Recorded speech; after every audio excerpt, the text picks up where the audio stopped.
In our advanced features for classes or objects in general, doesn't matter if Java or C++, we need to start adding functionality to it so that we can start comparing the objects.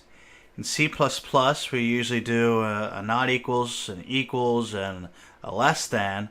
Well, it's exactly the same thing in Java, but we don't have the overloaded symbols, so we have to use.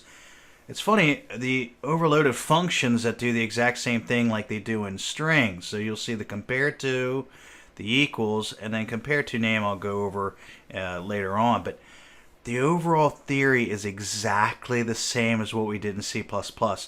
If you want to compare an object, you have to define what you want to compare. It's exactly the same in C++. Here in my Java code, we're just comparing GPAs between two students.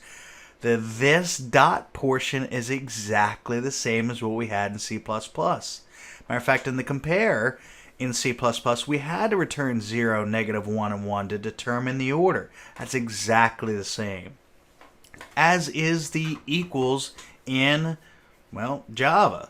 Is that notice that we're going to return a true or false? That's exactly the same. And again, we have to determine what we consider a student to be equal in, as in GPA, for this example. So here is a very rudimentary set of code for this, just going over the overall code to show equals and compare to actually working. Notice that the SO4s and 3s, those are student objects. They are complex objects. And yes, we're overloading the equal sign, so it, well, equal function, in order to see if they do indeed equal each other. And again, I believe it was by GPA on this. Notice the code looks very similar to what we had in C++, but again, we don't have the overload less than or double equal sign, so we have to use the equals and compare to methods.